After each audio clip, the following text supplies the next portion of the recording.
I never liked sequins, not even when they were in style, yet there I was, sitting under a chandelier that looked like it had swallowed 1,000 of them, each one casting sharp bits of light onto the floor like broken promises. The gala was held in the Briarfield Heritage Hall, a place so polished it practically hummed with artificial charm. Gilded name placards, crystal water glasses, tiny place settings you could barely cut a piece of bread on. I was at the back, not at one of the numbered tables, but tucked near the catering curtain beside a potted fern. The chair I sat on didn't match the others. Mine was metal, folding, and had a faint scratch down one leg. I'd have laughed if it hadn't been so fitting. From this distance, I could see my daughter-in-law gliding through the crowd. Her dress shimmered like liquid silver, her hair pulled tight, her posture perfect. She moved like someone who had practiced being admired. My son trailed a few steps behind her, nodding to people, adjusting his blazer, laughing a little too loudly when anyone looked his way. No one looked my way. Earlier that evening, when I arrived 15 minutes early, because I always did, Sienna had met me at the side entrance. Not the main one, not the one with the velvet carpet and photographer, the side. Her smile had been thin, professional, like a hostess greeting someone she didn't expect. "Oh, Eleanor, you're here already," she said, her hand hovering awkwardly near my elbow. I told her I thought I'd help set up, maybe place the programs at each seat like I used to do when my son was in school plays.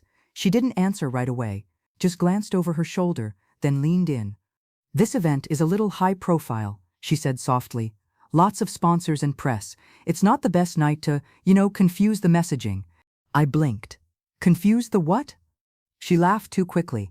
"I mean, you're wonderful, but sometimes it's just you have a lot of personality, and the board likes things a little more curated." I stood there, unsure if she was suggesting I talk too much, dress wrong, or exist too loudly. She pressed on. "There's a table near the back. It'll be quieter. Less eyes on you in case you're not comfortable. I know you hate being the center of attention." It was a lie, not in the words, but in the way she avoided my eyes as she said it. She wasn't protecting me, she was hiding me. So now here I sat, smiling politely as a server accidentally nudged my chair while wheeling out an empty dessert tray. I told him it was fine. He apologized and rushed off. I noticed he didn't bump any of the other chairs. I reached into my purse and touched the edge of my brooch, a little gold hummingbird that used to belong to my mother. I'd worn it because it reminded me of her strength, the way she'd show up to every single church bake sale wearing lipstick, even when she was too tired to bake. I wondered what she'd say if she saw me now, pushed to the fringe of a room I helped fund. Because I had. 3 months earlier, Sienna had come over for dinner, gushing about the upcoming gala for her nonprofit. Something about empowering young female entrepreneurs. I told her it sounded noble. She said they were short on event sponsorship and that her board was nervous. "I wish we could just float the deposit on the hall ourselves," she said dramatically, "but cash flow is tight. And this venue? It's not cheap." I hadn't hesitated. I wrote the check that same night, $10,000, enough to secure the venue and cover the initial marketing run. She hugged me with theatrical gratitude. "You're the reason we can even do this," she whispered. But tonight, she introduced everyone else. I listened as Sienna took the mic and called out every sponsor by name. Banks, realtors, one of the local politicians who probably didn't know a thing about young entrepreneurs but wanted the photo op. She thanked them all, smiled graciously, and gestured to their VIP tables near the stage. Then she moved on. No mention of me. A woman I didn't recognize sat beside me, fidgeting with the program. She leaned over and whispered, "Are you with the staff?" I forced a smile. "No, just family." She glanced up, confused, then back to her program. "Oh, I didn't see your name anywhere." Neither did I. Across the room, my son took the mic to announce the silent auction was now open.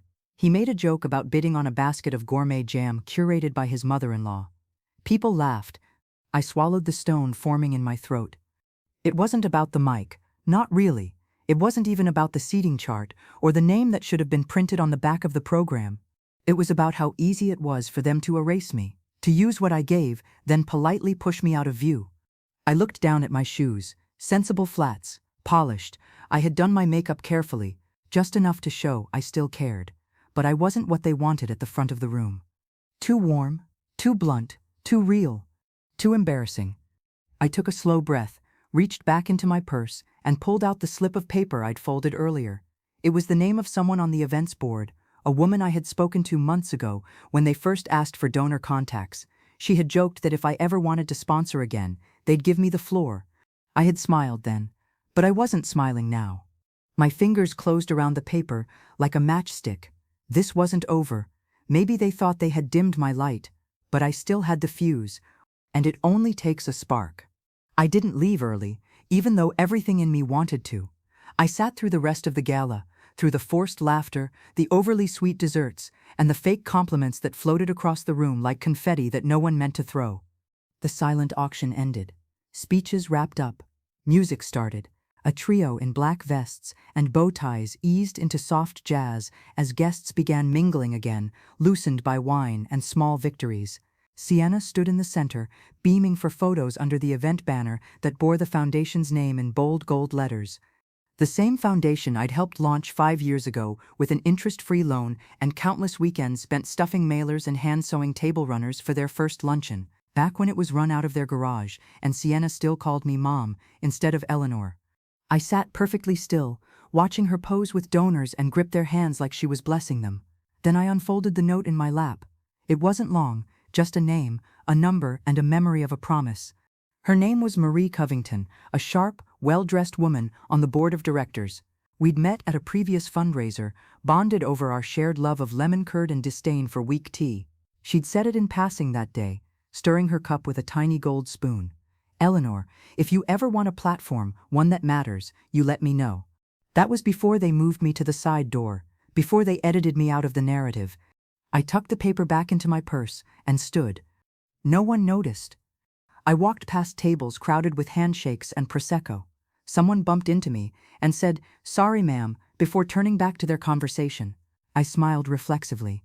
I was practiced at disappearing politely. But I didn't leave the venue. Instead, I slipped through the hallway that led to the coat check, where a quiet hum of ventilation muffled the noise of the event.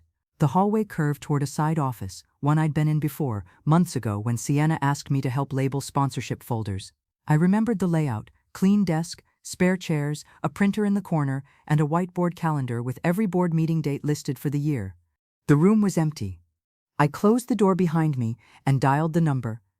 It rang twice before a voice answered, crisp, efficient. Marie Covington. I hesitated only for a breath. "Marie, it's Eleanor Hayes. I'm at the gala." There was a pause. "Eleanor," she said, her tone warming. "Did something happen?" "Not yet," I replied, "but I'd like to cash in on that offer you made." I could almost hear her straightening in her chair. "Tell me what you need." "I want to sponsor next quarter's summit," I said. "Not just with a check. I want the closing speech slot, name on the print materials, my photo on the website, and full creative control over my segment." Another pause. Then, "How much are we talking?" "25,000, I said. Silence again, but not the skeptical kind. It was the kind of pause that meant things were shifting, being weighed. "That's substantial," she finally said. "It's not charity," I told her. "It's a message." She gave a short, amused laugh. "Understood. Send me a copy of your check by Monday. I'll have the team draft everything. Closing speaker slot is yours." I thanked her and hung up. And for the first time in weeks, I didn't feel invisible. I didn't sleep that night. My body was exhausted, but my mind was awake, scrubbing every surface of my memory with a wire brush. It had been years since I'd spoken up for myself without apology. Decades since I'd said no without explanation. Somewhere between raising a son and smoothing out my daughter-in-law's mistakes, I'd let my voice get small. I used to sing, once. Not professionally, but enough to fill a room. I used to give talks at the library, teach Sunday school, lead book clubs, even organize community dinners for 50 people with nothing but coupons and borrowed crockpots. And now I was hiding behind buffet tables while someone else took the mic and made me feel like clutter. No more.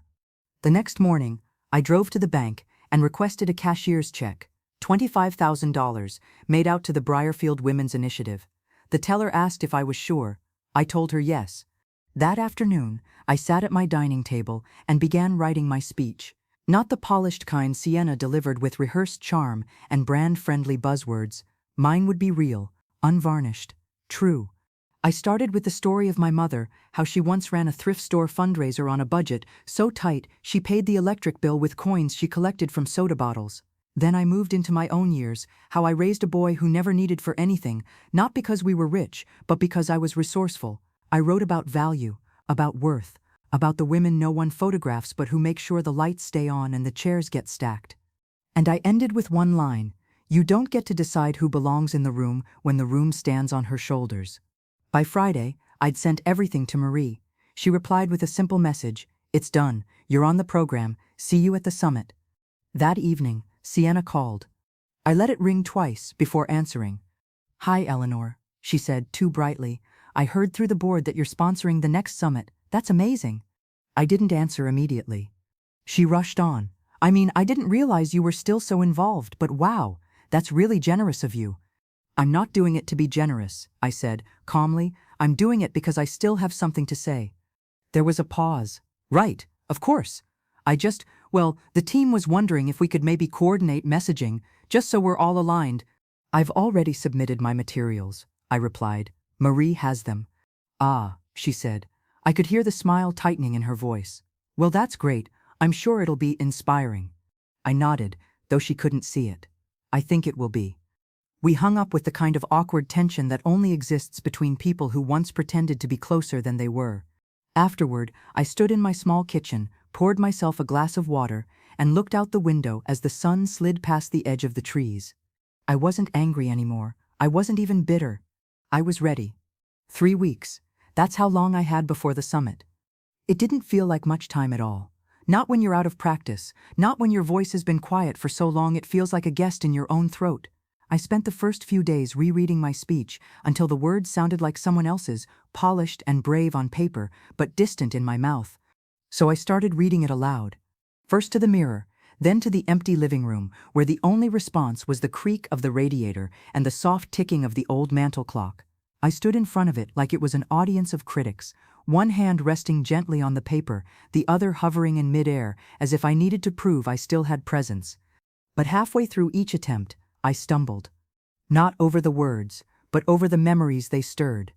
When I spoke about women building things with invisible tools, I saw my own hands 30 years ago, gripping pliers, sealing cracks in the kitchen tile, sewing hems on school uniforms late into the night. When I spoke about value, I remembered counting coins at the grocery checkout, hoping the total didn't tip past what I had in my change purse. I didn't cry, but something in my chest shifted, like the hinges on a door, long swollen shut, beginning to move again.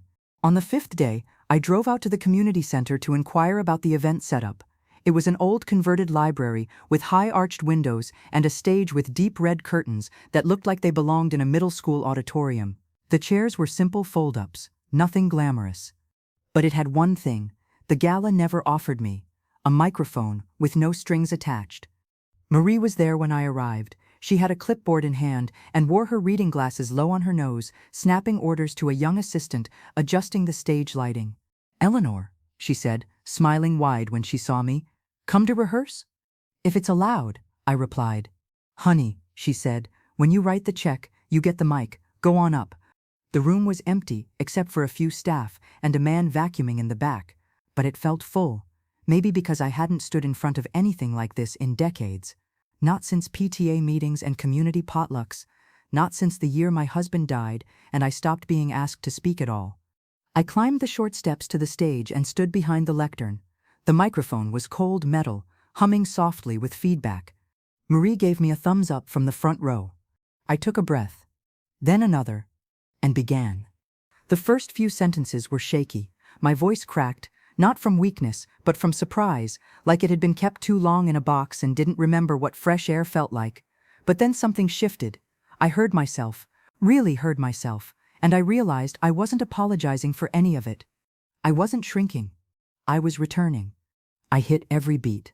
I told the stories the way they were meant to be told, without fluff, without filters, just truth, raw and earned. When I finished, Marie stood and clapped. That's the speech people remember, she said, not because it's perfect, but because it's true. I sat in the front row afterward, wiping my palms against my slacks. I felt lightheaded, but not from nerves, from relief. For the first time in years, I felt like I was walking back into myself. Later that evening, I stopped at the grocery store on the way home. Nothing fancy, just milk, eggs, and the same brand of crackers my husband used to love. The cashier was a teenager, probably no older than 16. She had blue streaks in her hair and chipped nail polish. As she rang up the items, she glanced at my brooch. "That's pretty," she said, nodding at the gold hummingbird. "It's like old-timey cool." I smiled. "It belonged to my mother." "Nice," she replied. "My grandma used to have one like that. She passed last year." I paused, then said quietly, "I bet she would have liked you wearing that blue hair." She grinned, caught off guard. "She actually helped me dye it the first time. Mom hated it." "Well," I said, tucking the receipt into my purse, "then your grandma had good taste." I walked out of the store, into the cool evening, the bag swinging gently against my side. The streetlights had just come on, casting long golden reflections across the sidewalk. The town was quiet, winding down. But inside me, something was just beginning to stir.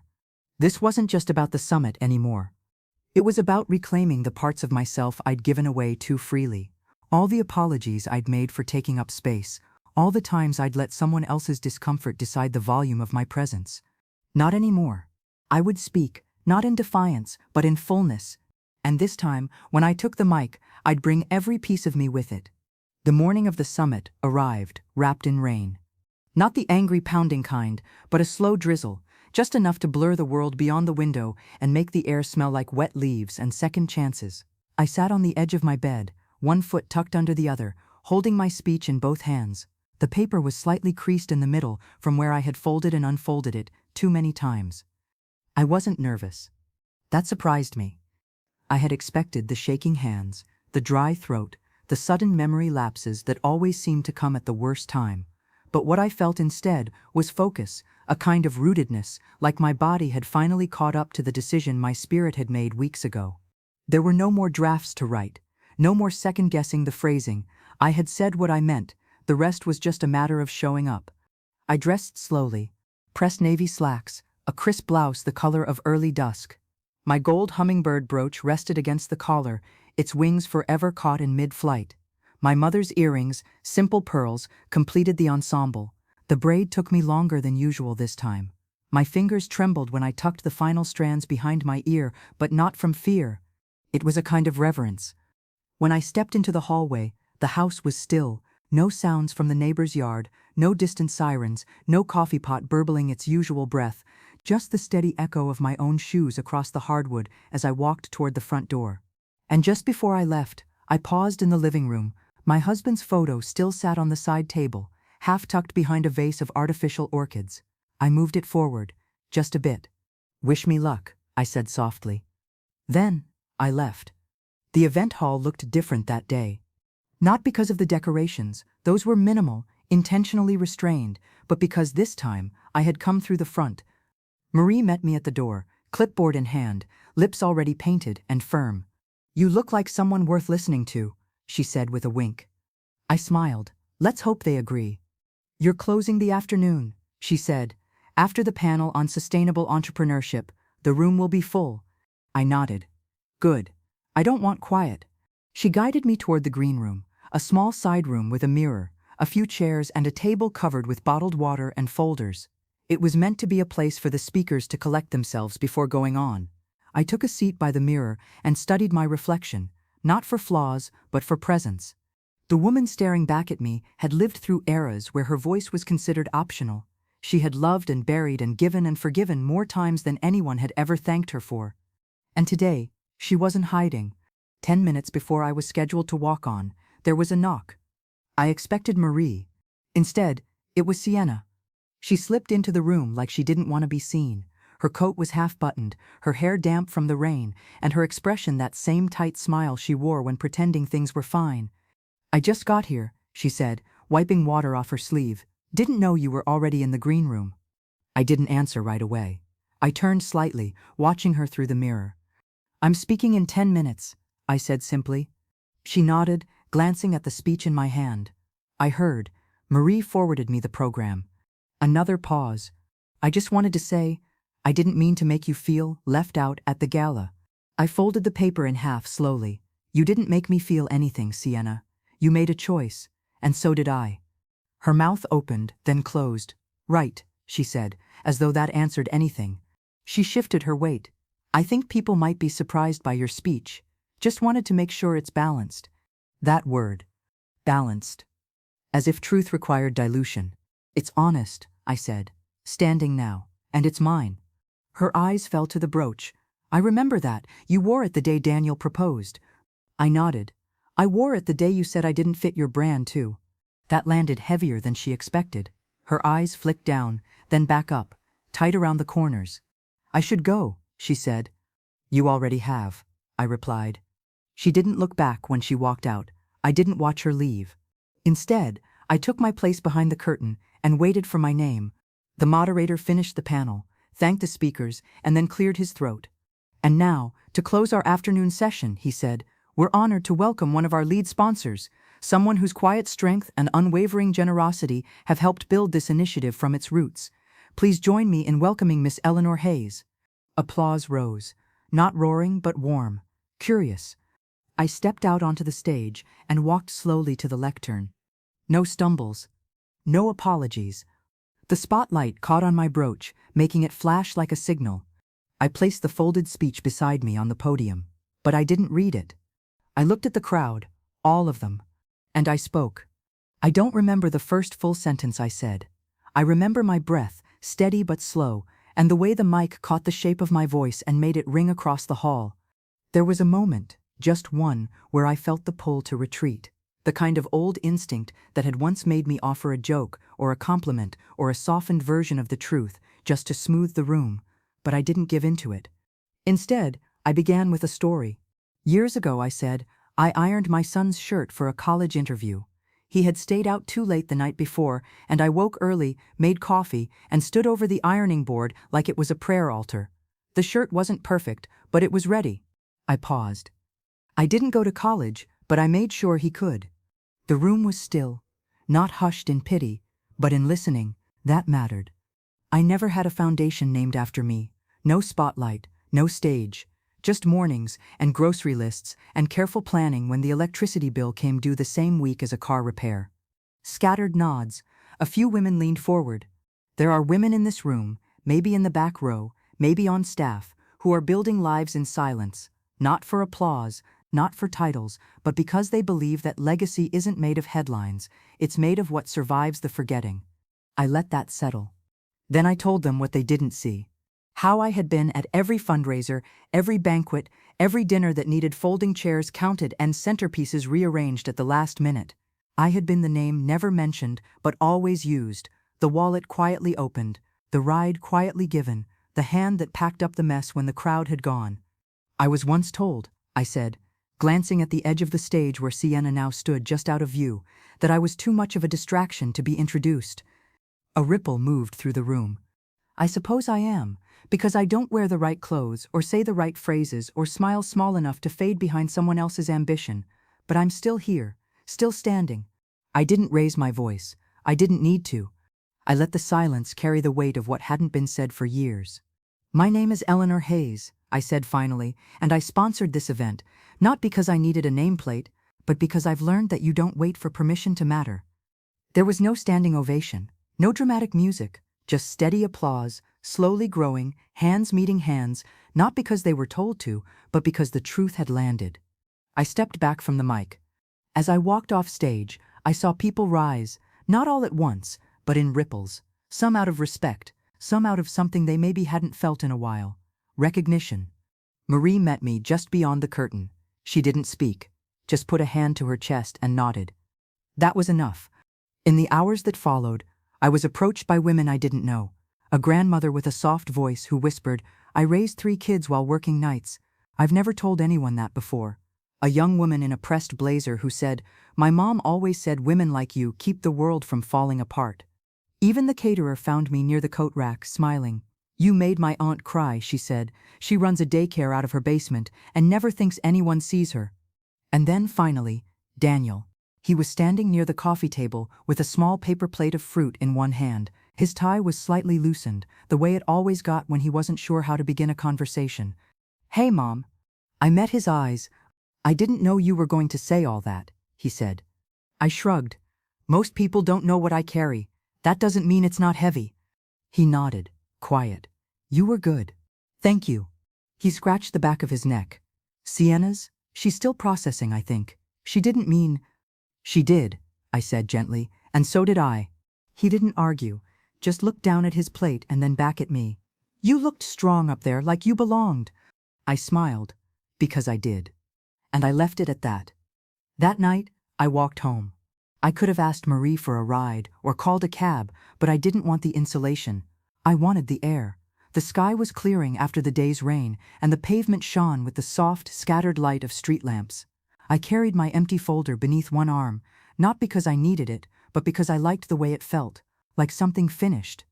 I passed familiar houses, their windows glowing warm. I passed a little girl riding a scooter on the sidewalk, her mother trailing behind with tired eyes and a proud smile. I passed a man locking up his shop, whistling low and slow. The world hadn't changed, but I had. When I got home, I poured tea. I didn't turn on the television. I didn't reach for my phone. I just sat at the kitchen table, the old one with worn edges and the carved initials from a birthday long ago. The air was still, the kind of stillness that comes after choosing yourself. Not in anger, not in defiance, but with clarity. I looked down at the brooch on my blouse, the tiny gold hummingbird, its wings forever in motion, frozen in forward flight. It had never shone brighter than it did under that stage light. I touched it once, then sat back in my chair, hands folded gently on my lap, eyes on the quiet window. The next morning, I woke before the sun. Not because of habit or age or the usual creaks in my knees that whispered me awake. I woke because I was no longer carrying the weight of silence, and when the mind is no longer holding back the flood, it wants to move, to make use of the space. The kettle whistled softly. I poured my tea and stepped out onto the porch, wrapped in my shawl, speechless for the first time in days, but not from pain, from peace. The summit had ended, but its residue lingered in the messages on my phone. I'd muted notifications before bed. Now I skimmed through them. Marie had written, "The board wants you back next quarter, this time with a longer slot." Another came from a woman named Regina. "I saw myself in your story. You reminded me I exist." And then, near the bottom, a short typed message from Sienna. "I don't know what to say, but I heard you. I really did." I stared at that line. I didn't reply. Not yet. At noon, I walked to the library. It was a habit I'd long neglected, but one I missed without realizing. The carpet was the same faded green, the front desk manned by the same white-haired volunteer with cat-eye glasses and too many rings on her fingers. "Eleanor Hayes," she said, looking up from her returns cart. "Haven't seen you in a while." "I've been writing more than reading," I said, "but I missed the smell." She grinned. Dust and ideas, still a good blend. I headed to the biography section. I wasn't looking for anything in particular, just the comfort of lives pressed into pages, stories that mattered because someone bothered to remember them. I sat down in the corner reading Nook, an old armchair by the window, and picked up a worn hardback with a cracked spine.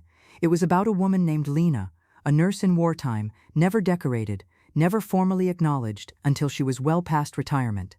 One line near the end of the chapter made me pause. "Some women go unseen, not because they lack substance, but because others lack the lens to recognize it." I copied that into my notebook. I didn't cry, but my throat tightened. That night, I took out the large tin box from under my bed. It had been there for years, filled with paper scraps, yellowed photos, old letters, and my son's childhood art projects. I had saved them all. Not for nostalgia, but for context. I pulled out a photo. Daniel, age 8, missing one tooth, smiling at me while holding a papier-mâché volcano. In the background, my hand was visible holding it steady. Always just outside the frame, but always there. Next came a report card, then a Mother's Day card, scribbled in thick crayon. "You make the good pancakes. I love your voice even when it's loud." And then, deeper still, an envelope addressed in my late husband's handwriting. I hadn't read it since the month after he passed. I didn't open it now. I just held it. Not everything needed to be revisited to be honored. I placed everything gently back into the tin, closed the lid, and ran my palm over the top. These were my artifacts. Proof of life lived, of hands offered, of years given not for credit, but for love. But I was beginning to understand that being remembered was not vanity, it was dignity. The next day, I received a call. "Mrs. Hayes?" the voice asked. "This is Clara, from the Briarfield Senior Center." I paused. Unfamiliar. Yes? I saw your speech online. My daughter showed me. We were wondering, well, I was wondering, would you be interested in starting a storytelling workshop here? A small group, nothing fancy. But these women, they've lived full lives, and most of them don't think it counts for much anymore. My heart clenched. Not out of sadness, but recognition. They're wrong, I said. Clara chuckled. I figured you'd agree. The following Wednesday, I arrived 10 minutes early. The building smelled like disinfectant and cinnamon rolls. A bulletin board in the hallway was filled with flyers for flu shots, art classes, and lost glasses. I pinned my workshop announcement on the corner of the board. Your story is enough. A weekly writing circle for women 60 plus. Bring a pen and your memory. Hosted by Eleanor Hayes. 5 women came to the first meeting. Margaret had been a midwife. Ruth worked in a bakery for 40 years and never missed a Sunday shift. Joan raised 6 children alone. Dee had danced ballet until she was 38 and then never mentioned it again. And Helen, quiet, wide-eyed Helen, had spent 20 years caring for her mother-in-law and never received a single thank you. I didn't start with lectures. I started with a question. What's something you did that no one ever thanked you for? They stared at me, uncertain. Then, slowly, pens moved. The room filled with scratching, sighs, small laughter, and silence that felt like healing. That evening, I returned home to another message, this time from Daniel. Can we come over? Sienna wants to talk in person. No apology. But perhaps the start of something better. I left the message unread for now. I needed to sit with it. I wasn't in a rush. I had waited long enough to be heard. They could wait their turn. Instead, I lit a candle, opened the window to let in the early spring air, and sat at the dining table again. A new notebook in front of me, a blank page, not for memories already lived, but for what might come next. Because I had more to write. And this time, I was signing my name on every page. I didn't clean before they arrived. Not out of spite, not because I didn't care, but because I wanted them to walk into the truth. There were tea rings on the countertop from the morning, a stack of library books beside the couch, one left open, spine up. My knitting basket sat untouched in the corner, with a half-made scarf spilling over the edge like it had something to say. I'd spent so many years preparing for company, wiping fingerprints, lighting candles, hiding the lived-in softness of the place, but today, I wanted the house to look like a woman actually lived in it. At 4:10, I heard a car door close. I didn't look out the window. I waited instead for the knock. It came after a few seconds, not too hard, not tentative either, just 3 even raps. When I opened the door, Sienna was standing slightly behind Daniel, her hands clasped, her mouth set in something almost like humility. Daniel gave a small wave. Hey, Mom. Come in, I said, stepping aside. I didn't offer tea. I didn't suggest the couch. I just let them follow me to the dining table, where 3 chairs were already pulled out. We sat. The silence held for a few long seconds. Sienna spoke first. I want to apologize, she said, straightening slightly, for what I said at the gala, for how I treated you. It was cruel, and I knew it was wrong even as I said it. She met my eyes then, not with polished charm, not with strategic softness, but with something real. I was afraid, she added, that you'd outshine me, that you wouldn't fit into the picture I was trying to paint for other people, and I didn't want to be judged for that. I waited, letting the words sit between us. Daniel cleared his throat.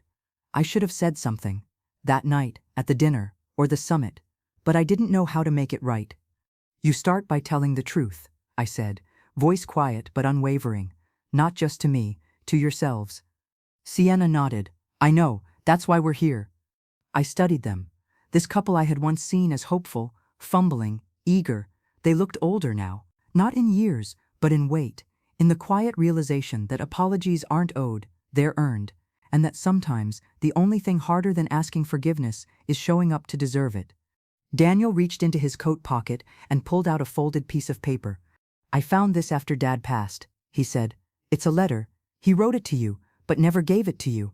I wasn't sure when to show it. I took it without a word. It was creased and faded at the edges. My husband's handwriting was unmistakable, slanted left, neat even when tired. I set it on the table but didn't open it. Thank you, I said. Sienna hesitated. I don't expect everything to be okay right away, but I hope this is a start. It is, I replied, because you came. That was all I needed today. After they left, I sat for a while at the table, just me and the letter. I didn't open it right away. I made tea, washed one dish, lit the candle that had nearly burned to the base, then I sat again. And I unfolded the paper. "Ellie," it began. "If you're reading this, I probably chickened out of handing it to you. Or maybe I ran out of time. Either way, I need to say this." I felt my chest tighten. Not painfully, just like something was swelling inside that hadn't had room before. "I've watched how often you're sidelined in your own story. You give so much of yourself, but you let others write the headlines. I've been guilty of it too, thinking strength meant silence, that dignity meant staying small. But you were never small." I closed my eyes, resting the paper against my chest. "If our son ever forgets who taught him how to be steady, remind him. And if the world tries to tuck you behind the curtains, take the mic. You're the reason the stage exists." It ended with no sign-off, just my name in his hand, Eleanor. The next week, I brought the letter to my writing circle at the senior center.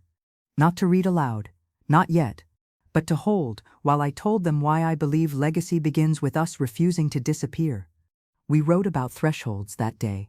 Times we stepped into something without knowing what waited on the other side. Margaret wrote about crossing the hospital floor with a stillborn baby wrapped in her arms. Ruth shared how she told her husband she wouldn't bake another loaf of bread until he stopped gambling. Joan confessed she once walked out of a PTA meeting because someone called her just a single mother. Dee whispered that she almost didn't dance at her last recital, afraid the younger girls would laugh at her knees. Helen just wrote one line, "I stayed too long." We passed the pages around, and no one said sorry, because the words didn't need rescuing. They just needed space. That evening, I returned home with a folder full of stories and a heart too full for silence. I set the folder down, took off my shoes, and sat by the window. The house was quiet. My tea had cooled. My fingers ached a little from writing, and my eyes were heavier than usual. But I didn't feel alone. For the first time in years, I felt placed, not background, not accessory, rooted. And not for anyone else's comfort, but for my own clarity. The next time I walked into the Briarfield Community Hall, my name was on the wall. Not in lights, not in bold fonts carved into marble, just a framed photo from the summit, a quote below it, and a placard that read, "Eleanor Hayes, Closing Speaker, 2024 Women's Initiative Summit. You don't wait for permission to matter." I stood in front of it longer than I meant to. I had come early for that week's writing circle. No one else was in the hallway yet, just the low hum of vending machines and the faint tap of someone sweeping the far end of the corridor. There were larger photos beside mine, of local politicians, donors, and former directors. I recognized several, but mine was the only one that felt still, like the frame didn't try to own the moment, just preserve it. I touched the edge of the glass and smiled. Somewhere behind me, a door opened and shoes clicked on the floor. "I see they finally put you up," said Marie, stepping beside me. "Took long enough." "They didn't tell me," I replied. "Probably thought you'd talk them out of it." I laughed softly. They'd have been right. She crossed her arms and tilted her head. "You know, most women who get honored here come with a PR resume, years of schmoozing, formal titles. You just stood up and told the truth." "That shouldn't be rare," I said. "It is," she replied, "but not for long, if you keep teaching the way you do." That afternoon's writing circle was fuller than ever. 9 women this time, and one teenage granddaughter who asked to sit in the corner and listen. No one objected. Everyone had started bringing something each week: cookies, stories clipped from magazines, little notes scrawled in the margins of receipts or envelopes. The theme was inheritance. "What do you carry that wasn't passed down in money, but in memory?" I asked. Margaret said her mother gave her the ability to boil a chicken down into soup with barely anything else in the cupboard. Ruth said her father taught her how to lace her shoes tight so she wouldn't trip, metaphorically and otherwise. Joan brought in a scarf. Her sister crocheted and said she had learned from that sister how to bite her tongue in public, but speak truth behind closed doors. Dee recalled how her aunt taught her to apply lipstick without a mirror. "It's not about vanity," she said. "It's about knowing your mouth is going to speak something worth hearing." Helen, for the first time, read aloud. Her voice trembled, but she didn't stop. "My grandmother never said I love you, but she always left half the pie for me. That was enough." The room went still after that, not sad, just reverent, like we were all standing inside something sacred. After they left, I stayed behind to clean up. I liked the quiet afterward. It gave me space to re-enter my own thoughts gently. As I packed away the notebooks, the teenage granddaughter, her name was Nina, returned to the room. "Can I ask something?" she said. "Of course." She twisted the strap of her backpack. "How did you know when to stop waiting for people to invite you?" I leaned back against the edge of the table and looked at her. "I think I waited until it hurt more to stay quiet than to be misunderstood," I said. She nodded slowly. "I want to be a writer," she added. "But I think I'm scared people will think I'm trying too hard." "They will," I said. "People always think women trying to speak are trying too hard. That's why you keep speaking." She smiled then, tentative, but honest. Before she left, she reached into her backpack and handed me a folded page. "I wrote something while you all were talking. I didn't show anyone." I waited until she was gone before opening it. One line, scribbled in large, uneven print. "If no one gives me the mic, I'll write loud enough to be heard anyway." I tucked it into my own notebook. It reminded me of something I hadn't written yet, but would. Back home, the house felt different. Not newer, just more awake. I moved through it with less caution now, less explanation. I passed my own reflection in the hallway mirror and didn't stop to adjust anything. Not the collar, not the braid, not even the lines that had deepened around my eyes.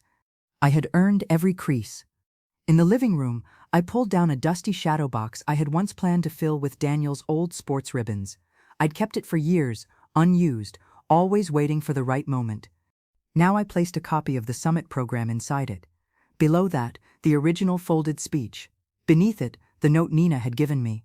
I added my husband's letter last, sliding it in at an angle where the top line, "Ellie, if you're reading this," was visible. It wasn't a shrine, it was a story. And it was mine.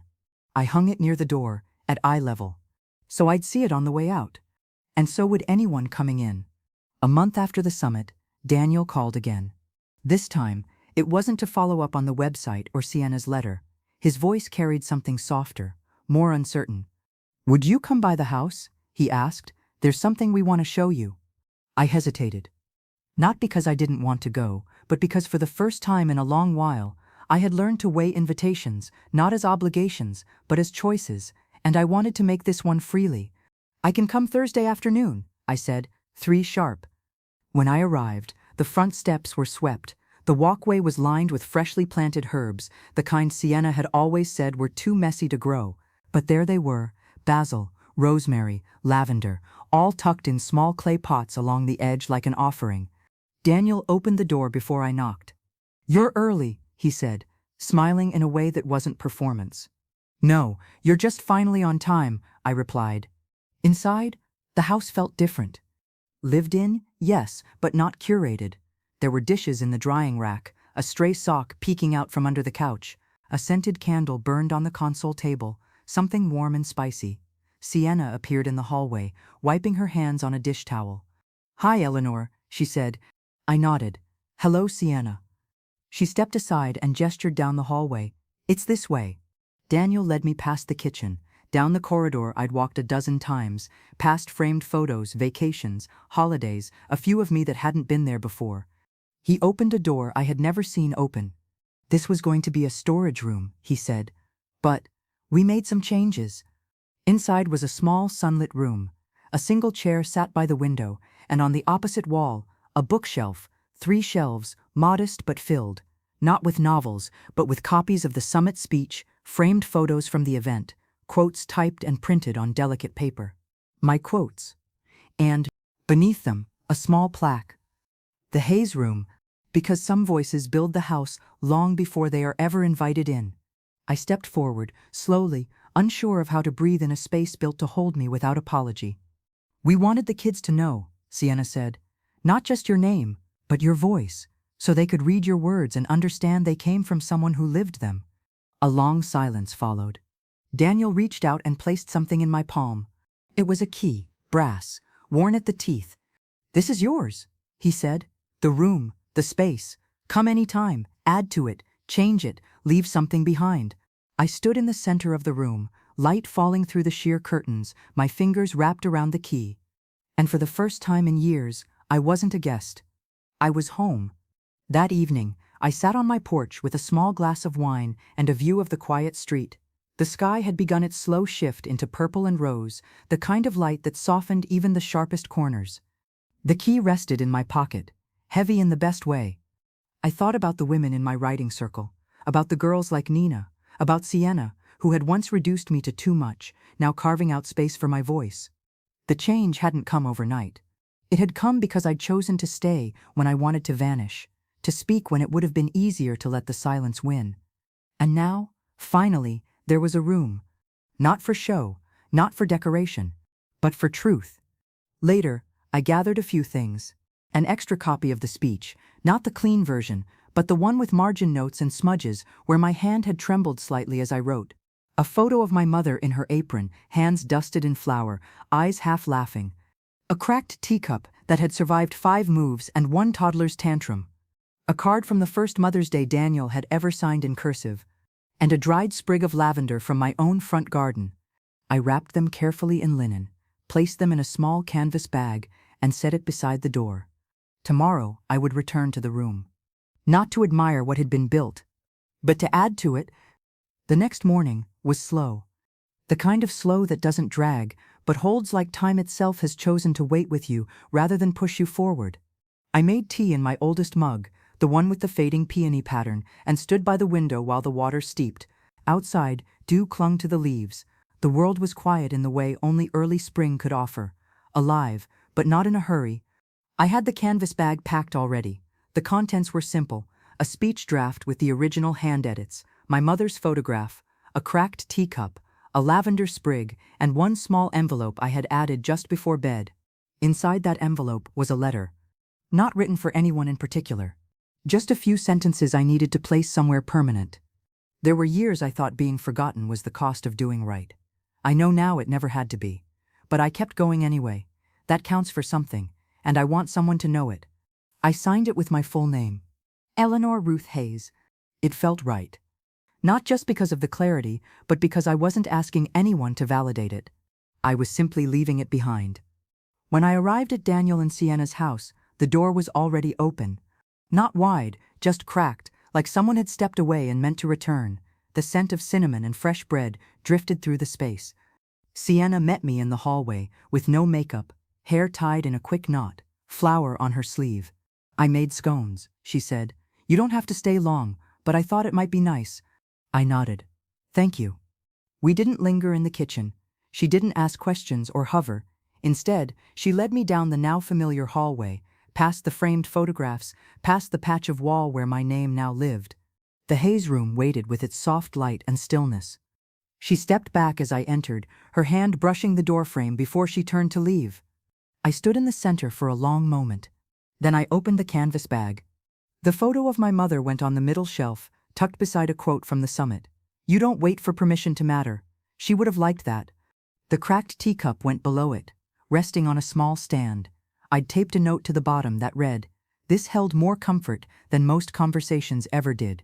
The speech draft slipped between 2 hardcovers, a quiet archive tucked into the spine of it all. And finally, I placed the envelope, my own letter, into the small wooden box Daniel had built for personal pieces. I didn't lock it. That wasn't the point. I wanted it to be read one day. Not now, not by me. But eventually. As I stepped back, I noticed something new in the corner of the room. A small journal. Its cover was worn, the spine softened by use. On the first page, in Sienna's handwriting, "For future voices." Beneath it, a short note. "If you came here needing something, write it down. If you came here carrying something, leave it here." I didn't add anything to it that day. But I touched the page, let my fingers linger on the ink. The next person might.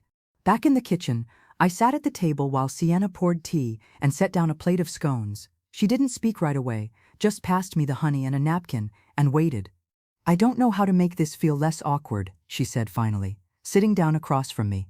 "But I meant what I wrote in that letter, all of it." "I know," I said. "You showed me." She exhaled through her nose. "I spent so many years trying to perfect things that were never mine to control. Image, perception, approval. And then you got up there on that stage and said everything I've been afraid to even think." I watched her stir her tea, her movements slow, deliberate. "I think I was more embarrassed by myself than I ever was of you," she admitted, but it was easier to pin it on you. That happens, I said gently. When women are taught to survive by shrinking, we sometimes lash out at the ones who refuse to. She blinked, startled by the truth of it. Then she smiled, not out of obligation, but something closer to understanding. You know, Daniel's been telling the kids about the room, she said, about how their grandmother wasn't just kind but brave. That matters. It does, I said, and not just for them. I didn't stay long. We said our goodbyes, and I stepped out into the crisp afternoon air. The walk back to my place was quiet. The wind had picked up, and small petals from a nearby tree scattered across the sidewalk like soft confetti. I stepped over them carefully, like they deserved ceremony. At home, I opened the windows. I didn't light a candle or pour tea. I just sat in the middle of the living room floor, surrounded by the hum of a house that had held me through decades. And I let the stillness do what it needed. There was no audience, no microphone, no script. Just the soft pulsing awareness that somewhere now there was a space that bore my name not out of pity or sentiment, but because I had earned it. And not with perfection, but with presence. The following Saturday, I received a knock at the door, not hurried, not uncertain, but polite and patient, like someone who understood that entering my space now required reverence. When I opened it, I found Nina. She stood on my porch with her backpack slung over one shoulder and a sheet of paper crumpled in her hand. I finished something, she said, holding it out like a peace offering. I stepped aside to let her in. She walked straight to the table where we usually shared tea or silence. I followed, watching the way she placed the paper down with the careful gravity of someone who had written her own name differently this time. It's a letter, she said, to my grandmother, but also to myself. I didn't touch it yet. I let it rest on the wood between us. Do you want to read it aloud? I asked. She hesitated, then nodded. Her voice, once filled with the jittery nerves of a girl waiting to be corrected, now carried a steadier rhythm, like a river that had found its own course. She used to hum to herself when she cooked, not words, just sounds, little rhythms. I used to think it was silly, but now I hum when I walk home, and it makes me feel like I'm not walking alone. She paused. And that's what I wrote about, that even when someone's gone, the small things they did, if you notice them enough, they stay. I didn't respond right away. Instead, I looked at the hummingbird brooch on my collar and thought of the women in my writing circle, of the shelf in the haze room, of the stories stored in drawers and hearts and faded folders. I thought about how long we survived through detail, not drama. I think your grandmother would be proud, I said. I think I am too, she replied quietly. Later that evening, I visited the community center alone. It was after hours. Clara had given me a set of keys now, just a copy, slid across the table one afternoon without ceremony. Use it when you need to, she'd said. I needed to. The main hall was dark, but the small reading lounge had one lamp left on, casting a cone of soft gold over the two armchairs and the low table between them. I sat in the one with the faded armrest, the fabric worn from elbows and memory. And I pulled out my newest journal. Not the field notes one, a different one, navy blue with a stitched spine and a single ribbon tucked in at the middle. This one I had started for myself. Not for posterity. Not even for Nina. Just for the truth that no one had asked me to record, but I still needed to write. On the first page I had written, for what didn't fit into speeches. Tonight, I added, there were nights I mistook silence for peace, and years I thought smallness was strength, but now I understand, being unseen is not the same as being quiet, and staying seated is not the same as being humble. I closed the book and set it beside the lamp. Let the light touch it for a while. The following day was our final writing circle before the program transitioned to the Legacy Voices pilot.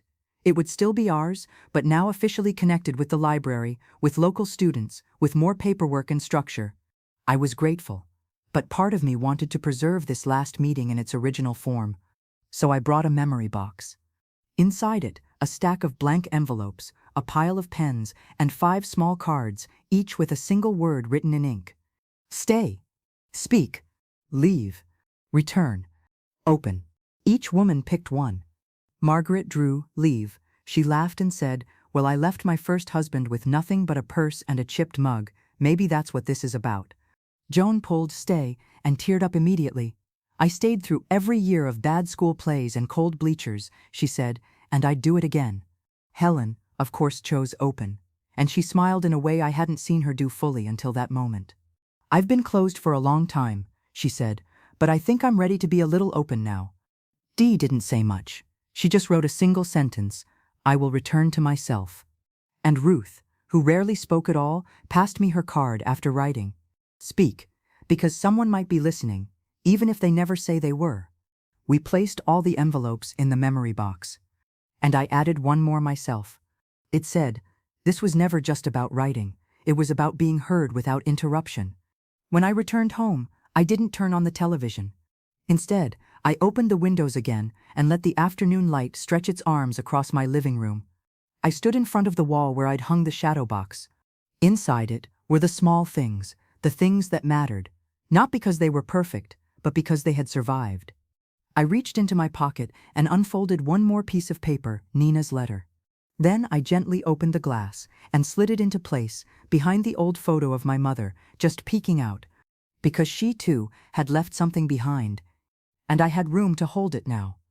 3 days before the Legacy Voices program officially launched, I was asked to speak at the library's community showcase. It was a small event, nothing like the summit, no press, no formal attire, no stage lights, just chairs in a circle, a folding table with paper cups of lemonade, and a hand-painted sign that read, "Voices We Keep." I arrived with no speech. No note cards, no copy in my purse, no rehearsed closing line. I had been asked to give 5 minutes on what it means to be remembered. But I wasn't going there to be remembered. I was going to tell the truth one last time. The audience was a mix, high schoolers in jeans with earbuds still dangling, middle-aged librarians with cardigans and clipboard energy, and seniors from my writing group scattered like living punctuation throughout the space. Nina sat in the front row. Clara introduced me. Just one sentence. "This is Eleanor Hayes, and we're here because she said yes to herself when others didn't." I walked to the front of the circle, but I didn't stand behind the mic. I stood beside it, so I could see them, not over them. And I said this. There are stories that never make it past the kitchen, or the porch, or the inside of a car at night when a child's asleep and a woman is whispering her exhaustion into the steering wheel. I took a breath and looked at the row of teenagers in the back. There are things we don't say, not because we lack words, but because we're afraid they'll go nowhere, that they'll die between our lips and a room that wasn't built to hold them. A girl with pink hair nodded slowly. She didn't look away. When I was told I was too much to be introduced at a family event, I believed them for about 5 minutes, but it was the longest 5 minutes of my life. Someone chuckled. Not unkindly. It loosened the air in the room. "I changed the will that day," I added.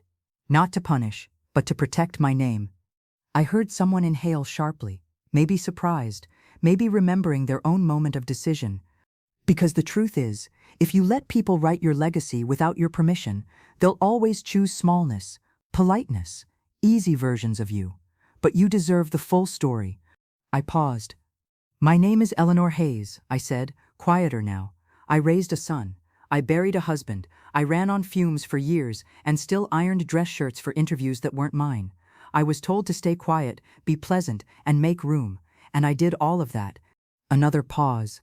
I met Nina's eyes, but I also kept receipts. I wrote down what I saw. I made a space out of memory, not revenge, and now there is a room, an actual room with my name on it, because I asked for nothing and spoke anyway. Soft claps, not loud, but real. And then I said the line I had never said aloud before. The line I had written in my journal one night, but never planned to share.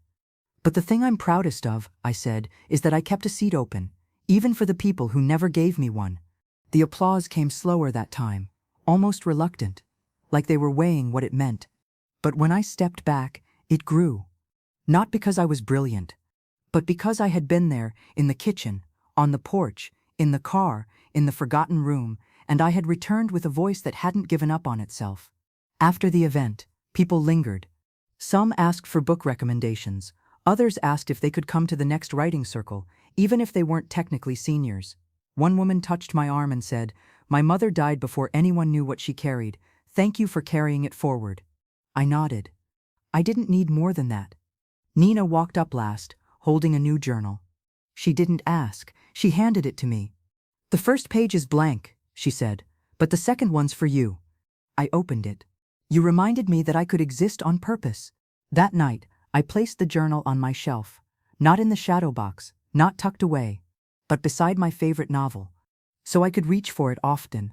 A week later, Daniel called to tell me the kids had asked if they could visit Grandma's room. Not for an event. Just to see it. They said they wanted to hear the speech you gave. He said. I'll be there, I replied. And I was. I stood in the Hayes room with my granddaughter on one side and my grandson on the other, reading aloud a piece of history that wasn't in a textbook. It was in the sound of my own voice, in the rhythm of a grandmother finally read aloud. When I finished, they didn't clap. They hugged me, tight. And in that moment, I knew I hadn't just passed something on. I had opened something. A door. A chair. A story with room for their names, too.